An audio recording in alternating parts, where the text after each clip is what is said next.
안녕하세요. 이번 주는 사도행전 세 번째 시간으로 3장 1절부터 4장 22절까지의 말씀을 보도록 하겠습니다. 오순절의 성령 강림 이후에 사도들이 또 제자들이 많은 이적과 표적을 행하였는데요. 그중에 성경에 기록되어 있는 첫 번째 표적이지요. 나면서부터 걷지 못했던 사람을 일으킨 그 사건과 그 사건 이후에 있었던 일들에 대한 말씀을 함께 보도록 하겠습니다. 먼저 첫 번째 시간에서는 3장 1절부터 10절까지의 내용을 함께 볼 텐데요.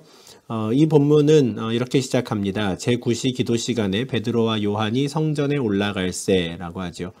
제9시 기도 시간은 유대인들의 기도 시간입니다. 당시에 유대인들은 하루에 3번 기도하였다고 하는데요. 오전과 오후 그리고 저녁입니다. 오전은 제3시, 오후는 제9시인데요. 지난주에도 말씀드렸다시피 유대인들의 시간을 현재 시간으로 환산하기 위해서는 6시간을 더하면 됩니다. 그래서 오전에는 오전 9시에 기도한 것이고요. 오후에는 오후 3시에 기도하였습니다. 해질녘은 아마 저녁 7시 전후인 것으로 알려져 있습니다.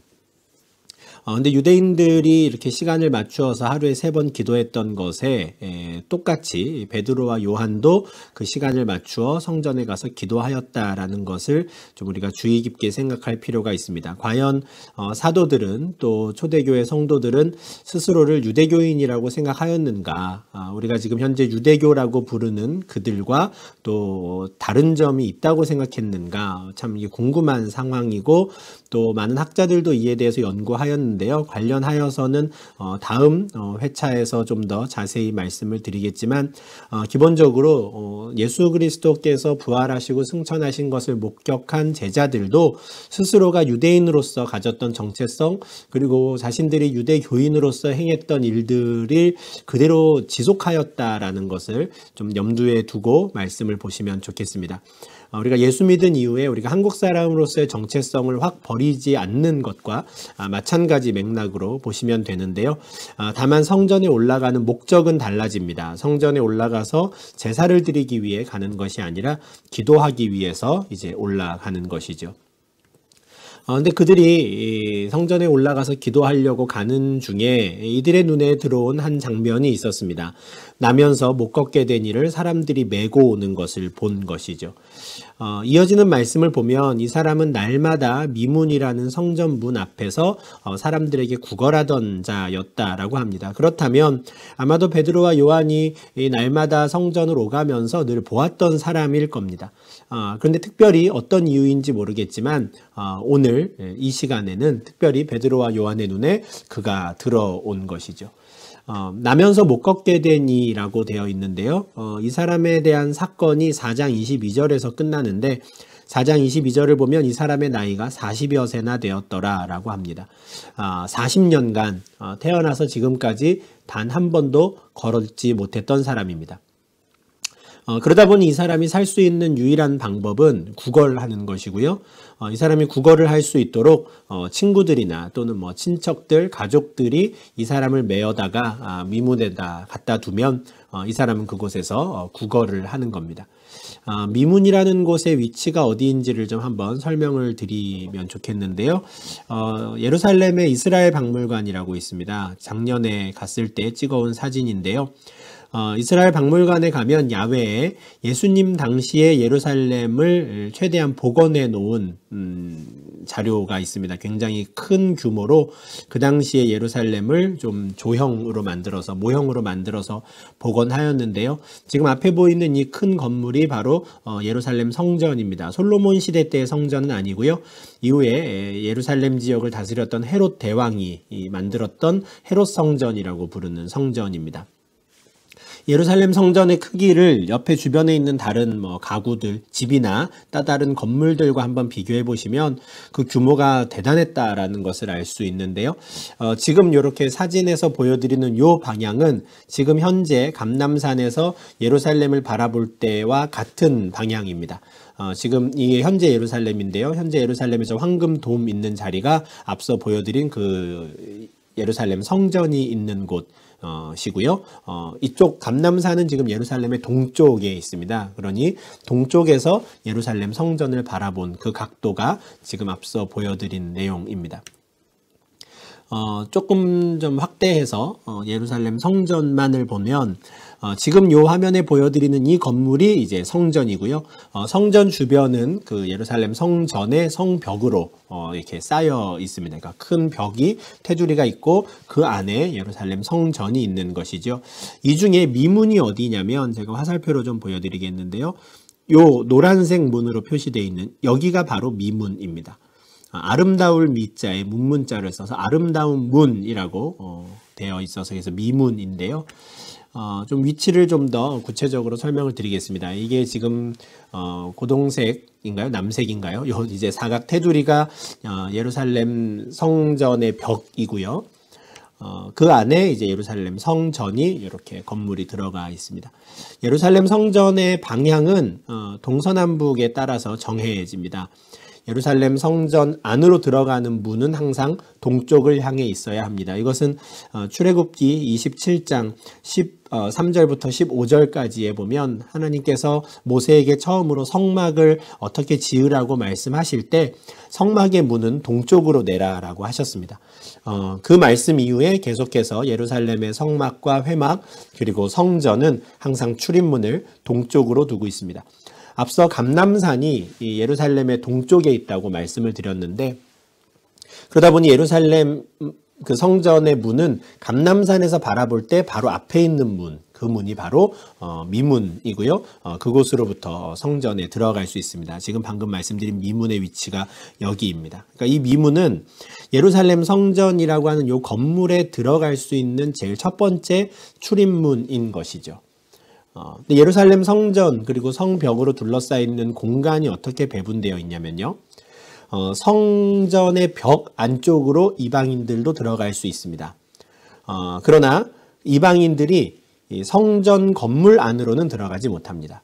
성전 건물 안으로 들어갈 수 있는 사람들은 유대인들밖에 없는데요. 그들이 모두 이 미문을 통과해서 성전 안으로 들어갑니다. 첫 번째 있는 큰 홀은 여인의 뜰이고요. 여인의 뜰은 유대인 여인들이 들어갈 수 있고요.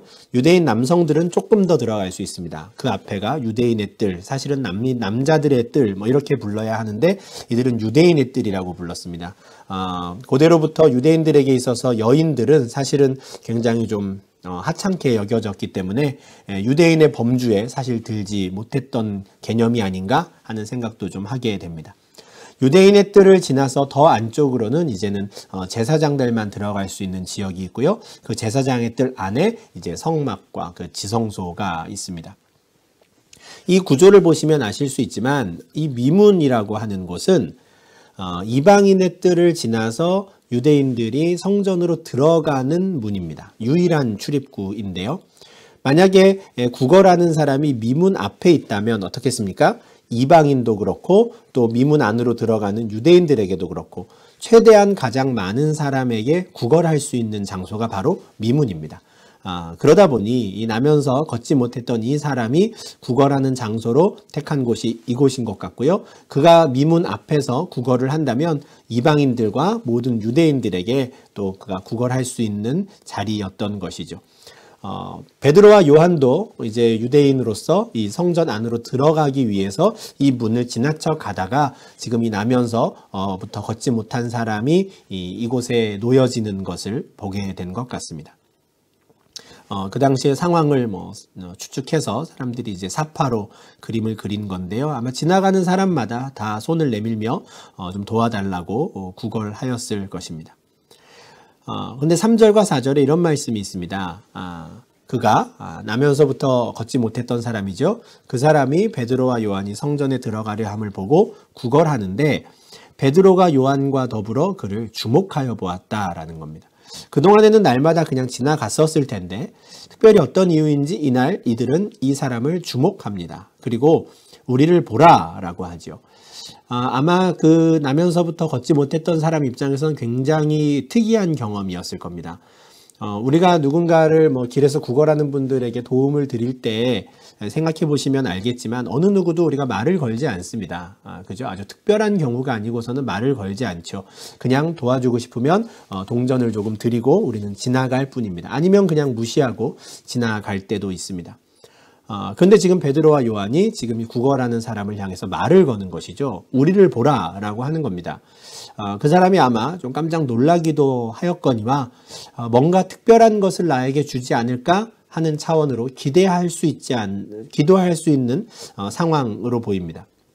그래서 5절에 보면 그는 베드로와 요한에게서 무엇을 얻을까 하여 바라봅니다. 당연히 무엇을 기대했겠습니까? 돈을 기대했겠죠. 지금 구걸하러 나왔고요.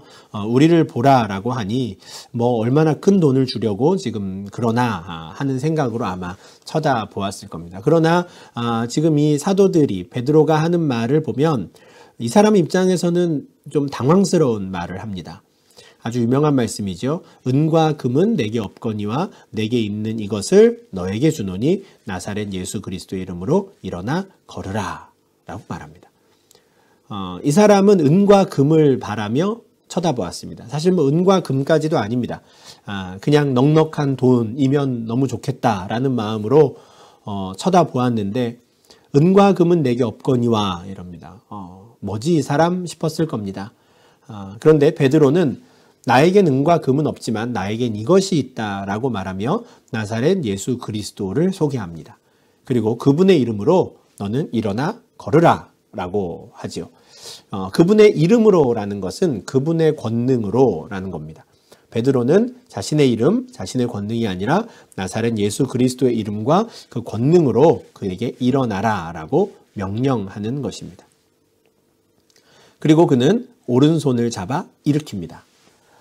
아마 그 나면서부터 걷지 못했던 사람은 뭐 어찌할 바를 모르고 있었는데 그냥 이 베드로가 손을 내밀어서 그 사람의 오른손을 붙잡고 확 일으켜 세운 것 같습니다. 근데 그때 그 사람의 발과 발목에 힘이 생겼다라고 합니다. 많은 학자들이 이 부분이 이 누가의 직업적인 특성이 나타나는 구절로 보는데요. 사도행전 개관에서 말씀드렸다시피 이 누가가 이 사도행전을 기록한 저자인 누가는 직업이 의사였습니다. 그러니 지금 이 상황을 정확히 묘사하는 것이죠. 헬라어 그때 당시에 기록되었던 그리스의 고전 문학들 이후에 기록된 것들도 보면 이 힘을 얻다라고 하는 3장 7절에 힘을 얻다라는 게 관절과 관절이 연결될 때의 독특한 표현이라고 합니다. 그러니까 발과 발목이 힘을 얻었다라는 것은 의학적으로 완치되었다라는 것을 드러내는 것이죠. 아마 누가가 독특한 표현으로 이렇게 기록할 수 있었던 것 같은데요. 나사렛 예수 그리스도의 이름으로 일어나 걸으라 라고 말하며 그 사람 오른손을 붙잡아 확 일으키니까 발과 발목이 힘을 얻고 그는 일어나 걸을 수 있게 되었습니다. 사실 저는 앞서 6절에서 베드로가 선포한 이 내용도 물론 믿음의 선포이고 고백이지만 7절에서 그가 오른손을 잡아 일으킨 것 이것은 대단한 믿음의 표현이라고 생각합니다. 그냥 말로만 끝나지 않았고요. 베드로는 확신이 있었습니다. 나사렛 예수 그리스도의 이름이 그 사람을 일으켜 세울 것이다 라는 확신이 있었기 때문에 주저하는 그 사람의 오른손을 붙잡고 그냥 일으켜 세운 것이죠. 어느 누구도 이 시도를 하지 않습니다. 지난 40년간 단 한 번도 걷지 못했던 사람이고요. 이 사람이 날마다 구걸할 수 있도록 도와주었던 사람도 이 사람을 일으켜 세울 생각은 어느 누구도 하지 못했습니다. 그저 미문 앞에 갖다 두면 그 사람이 구걸할 수 있도록 그냥 도울 뿐이었죠. 근데 베드로는 예수 그리스도의 이름으로 선포한 이후에 그 사람을 오른손을 잡아 일으킵니다. 그리고 그에게 힘이 생긴 것이죠. 이어지는 말씀을 보면 그는 뛰어서서 걸었다라고 합니다. 나사렛 예수 그리스도의 이름이 그를 일어나 걷게 한 것이죠. 이 상황에 대해서 이사야 선지자는 35장 6절에서 그때의 저는 자는 사슴같이 뛸 것이며 라고 예언한 바가 있습니다. 분명 이 사건은 이 이사야 선지자의 예언이 성취된 사건입니다. 나면서부터 걷지 못했던 사람이 사슴같이 뛰게 되는 상황이 벌어진 것이죠. 무엇보다 이 사람에게 있어서 기쁨이 되었던 건 이제 그들과 함께 성전으로 들어갈 수 있게 되었다는 겁니다. 사실 이 나면서부터 걷지 못했던 이 사람도 유대인입니다. 그렇다면 예루살렘 성전 안으로 들어갈 수 있어야 합니다. 그러나 이 사람은 걷지 못하는 장애를 가지고 있었고요. 그 사람은 항상 미문 앞에 그냥 멈춰서 있었던 사람입니다. 날마다 예루살렘 성전을 찾아오지만 그는 성전 안에 한 번도 들어간 적이 없습니다. 그는 언제나 미문이라는 성전 문 앞에 그냥 놔두어졌던 것이죠. 이방인들의 뜰과 유대인들의 뜰 그 중간에 그냥 그곳에 멈춰 있었던 사람입니다. 그런데 이제 그 사람이 발과 발목에 힘을 얻고요. 그들과 함께 베드로, 요한과 함께 다른 유대인들과 더불어 함께 이제는 성전으로 들어갈 수 있게 되는 것입니다. 이 사람이 항상 멈춰 있었던 곳은 저 출입구였습니다. 그런데 이제는 이 사람이 그 출입구에만 머물지 않고 저 안쪽 유대인의 뜰까지 그는 뛰며 걸으며 달려 들어갈 수 있게 된 것입니다. 이 사탄의 권세 아래 매여 있던 자가 예수 그리스도의 이름으로 풀려났을 때 그가 하나님 앞으로 나아가 예배하는 자가 될 수 있음을 보여주는 아주 큰 상징적인 사건입니다. 이 사람은 이도저도 아니었습니다. 유대인도 아니었고 이방인도 아니었죠. 그러나 그때 예수 그리스도의 이름이 그에게 선포되었고요. 그는 이제 하나님 앞으로 달려나갈 수 있는 자가 된 것입니다. 죄의 종 아래 매여 있던 자가 회복되어서 하나님 앞에 나아가는 것과 마찬가지로 아주 상징적인 사건이 이제 벌어진 것입니다. 그 사람은 걷고 뛰며 성전 안으로 들어갈 때 그냥 조용히 들어가지 않습니다. 하나님을 찬송하며 달려 들어갑니다. 참 이 부분이 감사한데요. 이 나면서부터 걷지 못했던 사람은 자신을 회복시켜준 그 사람들을 찬양하지 않습니다. 아주 즉각적으로 자신이 누구의 이름으로 회복된 것인지를 그는 알았고요. 이것이 하나님의 은혜임을 그는 알았습니다. 이게 참 귀한 일이죠. 나를 일으켜 세워준 베드로와 요한을 찬양하거나 그 사람을 높이지 않습니다. 이 은혜를 받은 사람이 나에게 은혜를 베푼 분이 누구인지를 분명히 알고 그분을 찬송하기 위해 성전 안으로 뛰어 들어가는 것이죠. 시편 100편 4절에는 그의 문에 들어가는 자들의 태도는 감사여야 한다라고 말씀합니다. 언제나 찬송함으로 그의 궁정 안에 들어가 그의 이름을 송축하라라고 말씀합니다.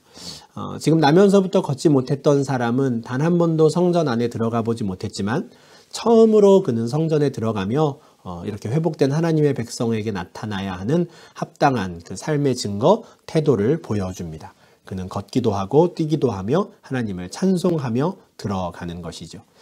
이 사람이 이렇게 노래하며 찬양했을 것이다 라고 상상하며 또 마찬가지로 그린 그림인데요. 이 정도였을 거라고 생각하지 않습니다. 아주 난리가 나지 않았겠습니까? 아주 시끄럽게 성전 안을 막 뛰어 들어가며 하나님을 찬송했을 겁니다. 당연히 어떻게 되겠습니까? 그곳에 있던 모든 사람들이 그를 보지요. 모든 백성이 그 사람이 걷는 것과 하나님을 찬송하는 것을 보고 듣습니다. 아마 처음에는 누가 이 거룩한 성전에서 저렇게 시끄럽게 하는가라고 눈살을 찌푸리며 아마 쳐다봤을 겁니다. 그런데 가만 보니 그 사람이 누굽니까? 조금 전에 내가 미문을 지나서 들어올 때 바로 옆에서 구걸하던 바로 그 사람인 것이죠. 아마 정말 그 사람이 맞는가 여러 번 확인했을 겁니다. 그런데 바로 그 사람이 본래 성전 미문에 앉아 구걸하던 사람인 줄 알고 당연히 심히 놀라죠. 10절 하반절에 심히 놀랍게 여기며 놀라니라. 같은 단어가 놀랐다라는 단어가 두 번 반복되고 심히라는 또 강조하는 부사도 같이 덧붙여져 있습니다. 대단한 일이 벌어진 거죠. 온 예루살렘 성전이 시끄럽게 소동하는 일이 벌어진 겁니다. 저 사람이 조금 전까지만 해도 구걸하던 사람이고 그 사람은 단 한 번도 걷지 못했던 사람인 것을 우리 모두가 아는데 어떻게 저 사람이 지금 걷고 뛰며 성전 안으로 들어와 찬양하며 이런 일들을 할 수 있을까? 심히 놀라고 놀라는 것이죠. 이 놀란 사람들의 반응은 이제 베드로를 향하게 되는데요. 그에 대해서는 이제 11절 이후에서 다음 회차에서 좀 더 구체적으로 보도록 하겠습니다. 1절부터 10절까지의 이 상황에서 가장 핵심적인 구절은 아무래도 6절입니다. 은과 금은 내게 없거니와 내게 있는 이것을 너에게 주노니 나사렛 예수 그리스도의 이름으로 일어나 걸으라. 베드로와 요한은 이 믿음의 고백으로 나면서 걷지 못했던 사람을 일으켜 세웠고요. 그 은혜를 받은 사람은 자신을 일으켜 세워준 베드로와 요한이 아니라 자신을 일으켜 세워주신 하나님을 찬송합니다. 나사렛 예수 그리스도의 이름의 권능을 경험한 자가 감사함으로 찬송함으로 성전 안으로 들어가는 그 은혜가 있었던 것이죠. 예전에도 한번 성경 공부 시간에 이 말씀을 드린 적이 있는데요. 이 본문에 대한 주석을 했던 분들 중에 지금 현재 교회의 모습을 비교하며 이렇게 말씀하신 분이 있었습니다. 이제 우리는 은과 금을 가지고 있으나 나사렛 예수 그리스도의 이름의 권능을 잃어버렸다라고 설명한 분이 있습니다. 참 많은 생각을 하게 하고요. 또 부끄럽지만 그렇다고 동의할 수밖에 없는 우리의 상황입니다. 우리가 가장 염려할 때가 언제입니까? 우리의 재정이 없을 때입니다. 당연히 염려가 되지요. 그리고 그런 일이 벌어지지 않도록 우리는 애를 써야 합니다. 그런데 우리가 나사렛 예수 그리스도의 이름의 권능을 잃어버린 것에 대해서는 얼마나 애통하는가? 그것에 대해서는 우리가 얼마나 근심하고 고민하고 있는가? 오늘 이 본문을 통해서 한번 좀 생각해 보면 좋겠습니다. 초대교회 성도들은 은과 금이 없었습니다. 구걸하는 사람에게 함께 나눠줄 동전이 없었죠. 그러나 괜찮았습니다. 왜 그렇습니까? 그들에게는 나사렛 예수 그리스도의 이름에 권능이 있었기 때문에 그냥 나면서부터 걷지 못했던 사람을 하루 한 끼 먹을 수 있는 음식을 주는 게 아니라 그 사람을 일으켜 세우는 그 은혜를 나누어 줄 수 있었던 것입니다. 은과 금을 가지고 있는 것을 자랑하지만 이제는 나사렛 예수 그리스도의 이름의 권능을 잃어버린 오늘날 우리의 모습을 한번 돌아보며 주께 또 회개하는 저희가 되면 좋겠습니다. 은과 금을 자랑하지 않고 나사렛 예수 그리스도의 이름의 권능을 회복되는 우리 공동체, 또 우리 교회가 될 수 있도록, 또 나의 삶 속에서 우리에게 힘을 주고 또 우리를 회복시키시는 것은 은과 금이 아니라 예수 그리스도의 이름인 것을 우리가 다시 한번 기억하고 또 그 은혜가 우리 가운데 주어지기를, 그리고 그로 말미암아 우리도 오늘 이 본문에서 보았던 이 사람처럼 하나님을 찬송함으로 그의 문으로 들어가고 감사함으로 그의 궁정 안에 뛰어들어가 주님을 찬양하는 하나님의 백성들이 될 수 있기를 간절히 소망하고 또한 축복합니다. 이어지는 이 상황 이후에 대해서는 또 다음 회차에서 함께 말씀을 나누도록 하겠습니다. 감사합니다.